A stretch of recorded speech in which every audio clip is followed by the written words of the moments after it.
Welcome to the Sports Card Talk Show. Sports Card Talk Show with Kevin Anderson and Lauren Walker, the Skol Brothers.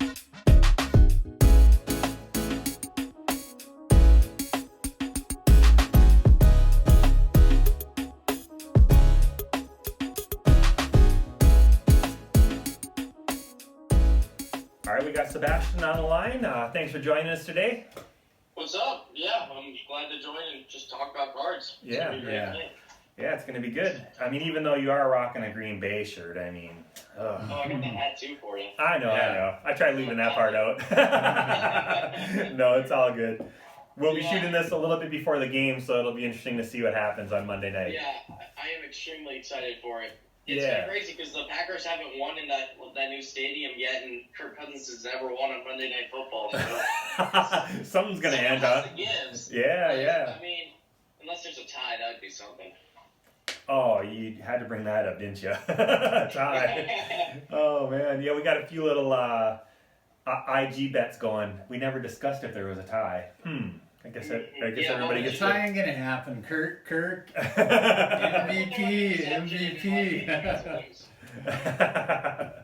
Oh, fun. All right, well, let's get into the cards. That's kind of what we're going to talk about. What got you started in collecting? Well, it started back in 2011. I'd say about maybe November, of 2011. I was at Dollar Tree with my grandpa. I'm extremely close to both my grandpa and then my great-grandpa. They live together, just so you don't get confused. And so, my grandpa, we were just walking around Dollar Tree. I had to get a couple things, and I saw a pack of cards. I was like, it's interesting. And he was like, get it. And so I got it. It was a pack. I don't know if you guys know, it's a set like Panini Adrenaline. It was like a game set card. Yep. And so it wasn't like Topps or like Score, so it's not really worth anything. But I got a pack, and I know I got a Vince Wilfork base card, Sebastian Janikowski. So my name's Sebastian, so we thought that was funny. And then and that's just kind of what it started. I started out for the first month collecting Adrenaline cards, and I had like a huge pile of them. I'd go to after school in the YMCA, and we'd all be like trading them or playing with them because they were game cards, and we'd play games with them, draft our own teams. Oh, okay. And then they shut them down because they thought the people thought we were like gambling, or they say it's promoting gambling in the future for kids. And I'm like, they're literally football cards, but okay. Right. So, to an end.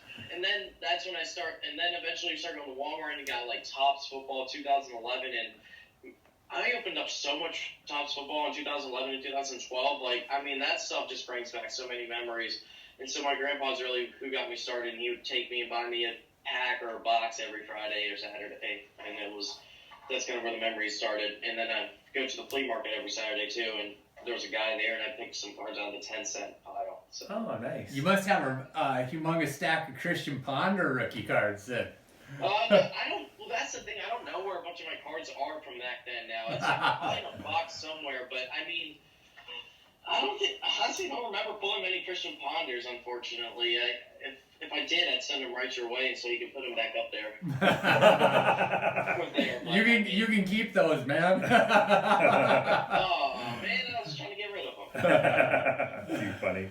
I always forget he exists. He's just that guy that's like, oh yeah, I forgot that dude was just there.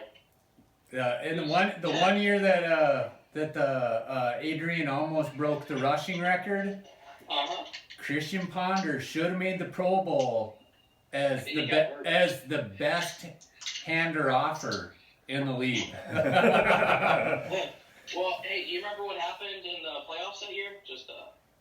Yeah, I don't know. I just want to double check to make sure we're on the same page here. What was his name? Joe Webb? Yeah. I'm sorry, but Joe, I honestly think I could have thrown a football better than that man could that day. See, this is where my I'm middle-aged, so my memory is failing me. That's when you want to pull that card.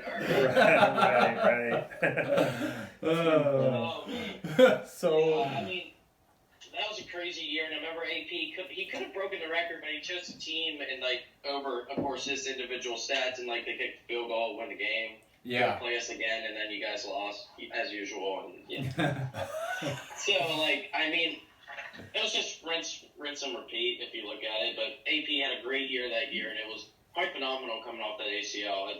I think he's forgot. I feel like people forget about that season too much. I feel like it was kind of a weird year. I mean, the Niners led by Colin Kaepernick, and then the Ravens led by Captain Checkdown were in the Super Bowl, so it was just kind of like. The greatest quote of that season was when Clay Matthews said, "Adrian Peterson ain't gonna get 200 yards on us." I can tell Clay right there. I'm like, look, bud. I mean, you see this defense? Don Capers, like, that man couldn't even coach a little league team. I mean, his defenses are terrible. And it hurt to watch. But oh man. Poor Roger's gonna be limping in 10 years from carrying that team. So have you been pretty constant collecting since you started in 2011? Has it been pretty steady for you? I say it was pretty steady. I mean, 2012, we all, fifth grade, a bunch of kids at school collected, and we trade cards on the bus. We had them in little lunch boxes, and then we had these things where we get these tickets for being good in school and stuff, and then we'd have these, almost like a flea market at school every Friday or every other Friday where we use these tickets to get stuff, and we would sell cards for tickets. We'd have a whole setup, and we had a teacher who was a big Redskins fan, and back then we were all wanting RG3 cards because he was the big deal. And and none of us knew what a jersey card was. I mean, a kid pulled a jersey card on our bus. He's like, "Look at this! I don't know what this is." It's like a patch. And he thought, and we're sitting there thinking it's worth $100. Little did we know. It's just a jersey card of Chris Gibbons or whichever Rams got. Gosh, what was his name? Stacy something, or I don't know, just some Rams bomb that they got. But it's just cool. And yeah, I remember my first auto I pulled it on Christmas Day. I don't know if you guys remember, they used to make these good boxes with before Fairfield started making the smaller boxes. There was some company, I don't know if it was Fairfield or MJ, they had boxes with 20 different packs in it. Actually good value. My first auto was ever a Leaf draft auto of Jonathan Martin. If that name rings a bell, he was the guy that got bullied in Miami. Yep. Oh gosh. Yeah. So that was my first auto I ever pulled, and I thought it was worth $1 million, but we'll act like I didn't know that. So. Right. It didn't fly through my head, but we were just little and we were having fun. And then I kind of stopped in 2015, didn't do anything. I bought one pack in 2015, and out of all the rack packs I've ever opened, the one I finally pulled an auto. I pulled an Isaiah Crowell Fantasy Focus Topps auto. Oh, okay. And so out of a $5 Walmart pack, I mean, sweet. And then I opened one box before I moved to Florida in 2016, and I pulled an Odell jersey and two Florida Gator autos, Antonio Morrison and DeMarcus Robinson. I have a good memory for details like that. Oh, okay. So yeah. And then that's kind of when I stopped, and then I started back in I'd say January of 2017. So I took kind of a 2-year break. Sure. Where did you move from? North Carolina. North Carolina to Miami? No, I don't live in Miami. I mean Florida. Yeah, Florida. Yeah. Okay. So, yeah, man, Miami's crazy. If you ever... Miami's quite interesting. I've been there a couple times, but yeah, I'm from North Carolina. The reason I'm a Packers fan is because the people that got me watching football in 2011 are Packers fans, so that kind of... Okay, yeah, that was going to be the next question, but you answered it already. How are you from North Carolina? So now we know why you're a Duke fan. It's because you're from Carolina. Yeah, you're either a Duke fan or Carolina fan. My mom doesn't know where she went wrong. She's like, I don't know where I went wrong and how you became a Duke fan. It's like, and then there's the people that like NC State and Wake Forest. Those are just kind of like the outcasts. Nobody cares. We just like Duke and North Carolina, and it's either you like those two or you're just some weirdo that likes the other schools. That's basically how it is there. And it's a straight up rivalry. You think NFL rivalries are bad. I'm going to wear a Duke hoodie when I fly into North Carolina tomorrow. I will get heckled at least 15 times. Aren't they literally 8 miles apart or something like that? Yeah, I think it's 8 or 9. So, yeah. I mean, it's pure hatred between the two.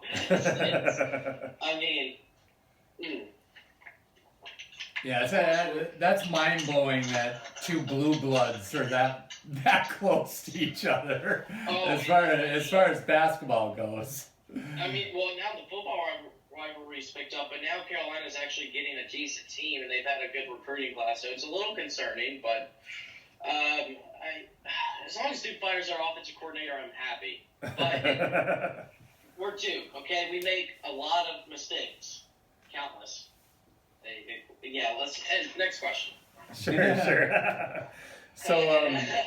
So did that coincide? Like, when did you start up the IG and the cards on Instagram? Well, actually, Packer Cards, he used to be Packer Breaks on Instagram, is Eric.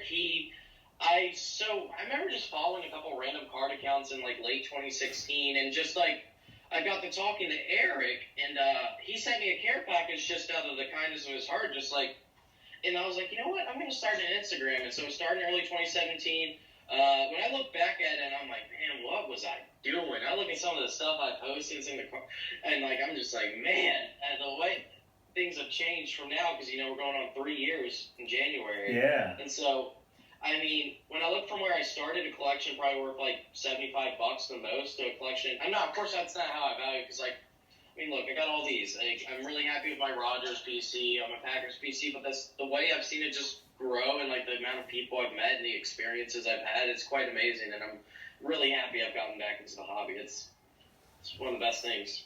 Really. Yeah, it has been great even for us. We got away from it we were away from it longer than you've been living, so when we came back,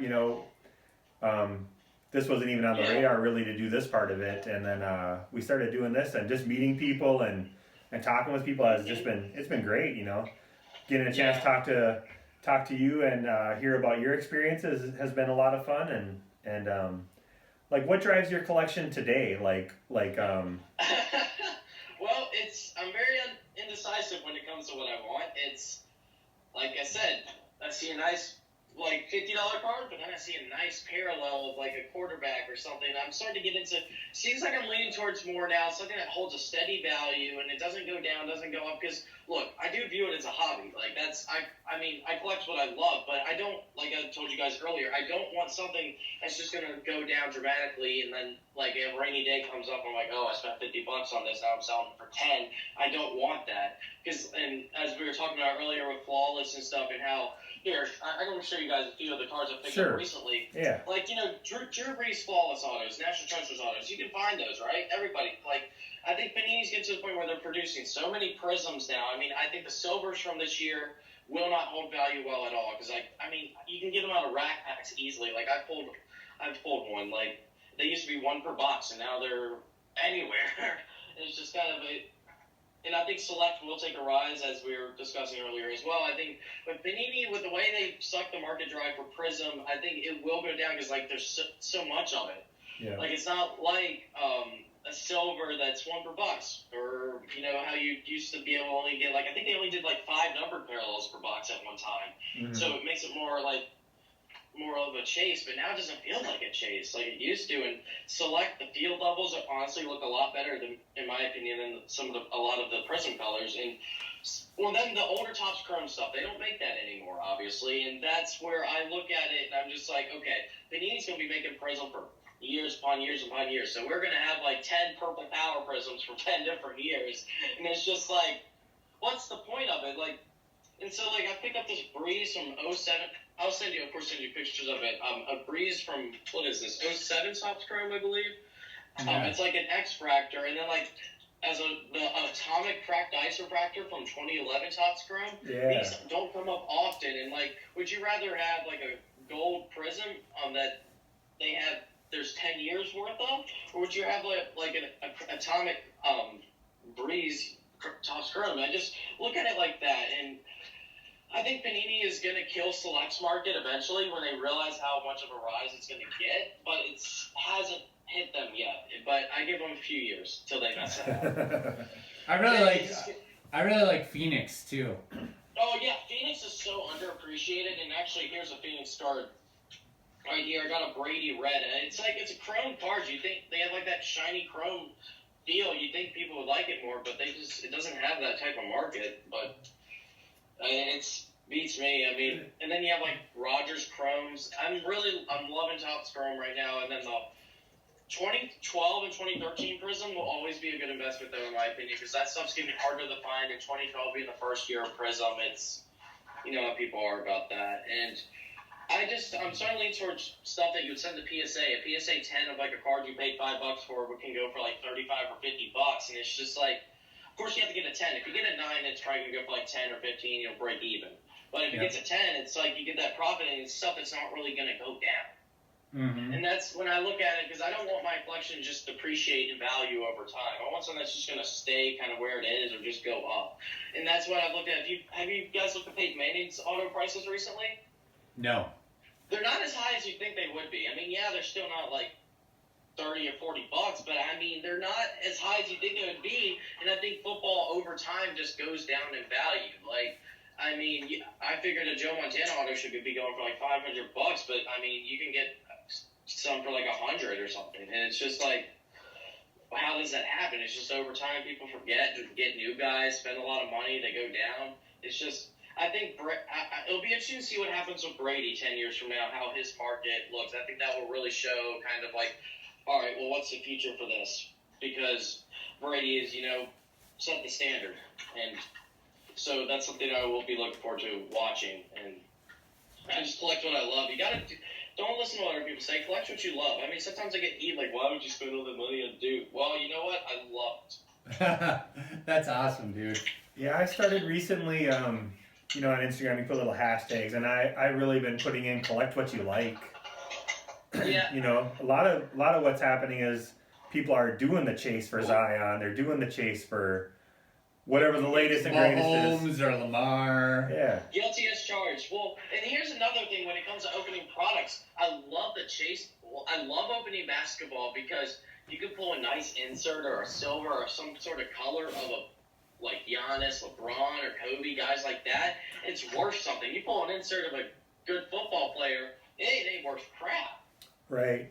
I guess that's where I was kind of going with the whole. They're chasing the latest and greatest. That's why you can pick up some of those cards for, like you said, you were thinking of Montana was gonna 500 you were thinking, and you could pick up one for 100. Yeah, you think all Montana autos should be going for a ton, but they really you can probably get some cheap. And I don't check prices on regularly. Like that's not my mission here. But you would think a guy like him, his autos would never go for less than 200. But you would think.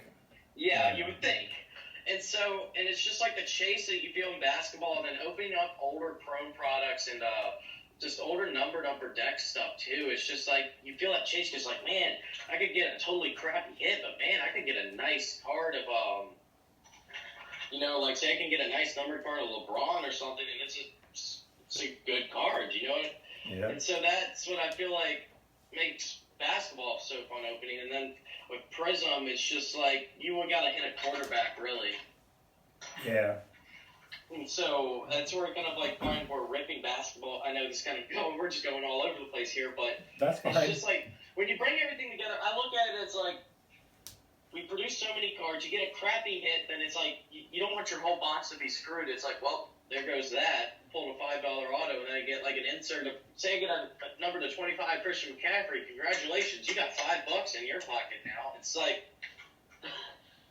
it just, it blows my mind how football's market is, but it just seems like people only care about the quarterbacks and then those oddball guys that are just like unique, such as, Clay Matthews seems to always hold a decent value. I mean, his autos have dropped significantly, but he held a decent value for a while, which is great for a defensive player. Ooh. But what do you guys chase if you're looking for? Say you got $20, where are you gonna get a Vikings card? Just so you have a $20 budget. If I have a $20 budget, I'm hoping I can get a Thielen or a Diggs or a Cook for $20. I still Teddy Bridgewater hasn't been a Viking for a couple of years, but yeah, I absolutely love Teddy Bridgewater. Yep, there you go, man. Love Teddy Bridgewater. Yeah, I pulled an auto of his, the Letterman auto from Upper Deck. I got it at a show for $375, like a pack. It was super thick. Opened it, Teddy Bridgewater Letterman auto out of 15. I've held it. Just for fun, I know everybody's real busy, but to get an idea of how much Lauren likes Teddy Bridgewater, look up the Teddy Bridgewater Wednesday Wows on ours. We'll send you a link to it. Just watch the very beginning. I mean, I've seen you guys post some interesting teddies, and I'm just like, man, these people love some Teddy Bridgewater. And also, I'm starting to look at it as, so I know we were discussing like how stuff, I think older stuff will be go on the rise in a few years, just the way Panini's going. But I just like, what do you guys think about the picture on a card? Does that ever factor into whenever you're looking at a card? Like, does a picture mean something to you? I absolutely, like, if you get into the 1990s junk wax era, 80s junk wax era, Fleer Ultra Top Stadium Club had these pictures. It was a full on, it looked like a photo. Very little card, the card, just a little stamp up in the corner and the player's name. And no borders, no anything. And those cards are absolutely gorgeous. I mean, you can almost see the people's faces in the crowd if you're looking at basketball cards. Yeah. Yeah, so I mean, I love that old stuff. You know, I absolutely love the new shiny stuff where you can't make out the background too, but I love the live action photos, man. I love the live action photos. Yeah.